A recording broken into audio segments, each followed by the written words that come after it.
Here we're in the malt room. It's very tiny. It's not a humongous place of Thirsty Bear Organic Brewery. But basically the brewing process starts in here. We have our mill, it's covered here. But in there you have basically two steel rollers that come together, and they just basically break apart the malt. You don't want to create flour. You don't want a gummy mess, but what we're trying to do is open up the kernel of the grain so the endosperm comes in. It's the white flour-like portion. That contains all the sugars for making the beer, and we want to make those available for the mash. Because what we're going to do is we're going to mill the grain, then we're going to put it in a mash tun where we're going to soak it in hot water. Hot water will activate certain enzymes that are in the malt, and the malt again being barley that's been steeped, germinated, and dried, and that process has created enzymes to break sugars down and made certain sugars accessible. The yeast is going to want to eat those sugars that we've made accessible, and it'll create alcohol and CO2 and other little flavor compounds. This mill will take the milled malt up through that flex auger tube there. It has almost what's like a corkscrew running through it, and that corkscrew pulls or pushes the malt up into our mash tun, and that's where we will soak the malt in the hot water. And I'll take you in there next. But so here we are up in the brew house. The brew house has two main vessels, or three really. It has a hot liquor tank because we need hot water for the mash, and so the water is heated underneath the mash tun.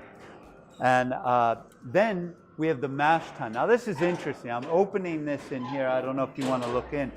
But you'll notice the bottom is wedge wire. It's what's called a false bottom. And what that does is it keeps the malt on top, but allows the sweet liquid extract that we're going to take from the malt, which is just a milled grain.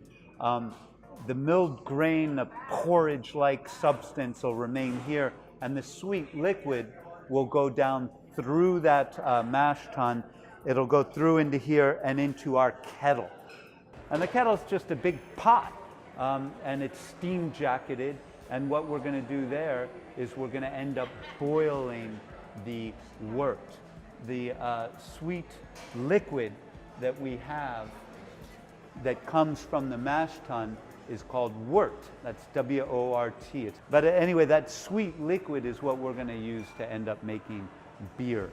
So we put it in the kettle. In the kettle, we want to boil it. We boil it for a variety of reasons. Number one, we want to sanitize it. Number two, when it's boiling, the fats and proteins actually coagulate and they drop out in a form, what we call trub, T-R-U-B. It's just a part you don't normally want in your beer. Thirdly, probably most importantly in today's world, we're going to add hops at this stage. And we add hops basically for two parts. We add them for bitterness. That's the bitterness you feel on the side of your tongue that balances the sweet and malty nature of the beer. And you also want aroma. The bittering hops we put in the beginning of the boil and sometimes during the boil for flavor. And then we have a liquid that we're ready to turn into beer. And I'll take you down back into the brewery and show you how we get that from the brew house into the fermentation tanks where we're going to have yeast ferment that beer. So we run the beer through the heat exchange, comes down through here, out through these stainless steel tubes, and to this hose into the bottom of one of the fermentation tanks. In these tanks, we will have put yeast in the bottom here. And so the beer will be cooled down. We don't want it at 212, 214 degrees. Two kinds of basic ales and lager stuff. Lager being a yeast that ferments more slowly at cooler temperatures, and the ale yeast being something that ferments more quickly at warmer temperatures. And we make both styles of beers here. While the beer is fermenting inside these tanks are glycol jacketed. That's what these black tubes are coming in. They put glycol in and then glycol comes out. Glycol again is what it's doing is it's cooling the fermentation. Yeast unchecked could create temperatures above 100 degrees. So we control the fermentation temperature by having all these tanks are what's called glycol jacketed. Some beers we like to age in our barrels. And the barrels can give different characteristics. It can be just that you want the oak characteristic like you do in a wine. It could be you want some of the characteristics of what was in that barrel. Perhaps a red wine or a white wine or a cognac or a whiskey or even a rum. And that'll all contribute flavor to the beer you're aging in it, as will the wood.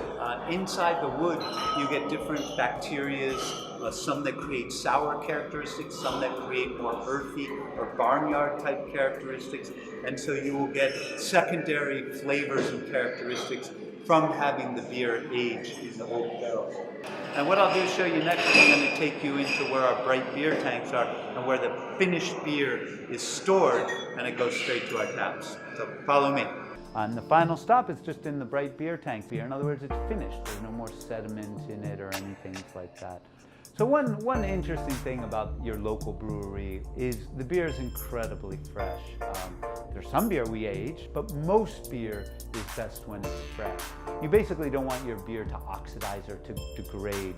And so if you're going straight from the fermenters into a serving tank and that just goes straight to your glass, you're going to get the best product that you can possibly get.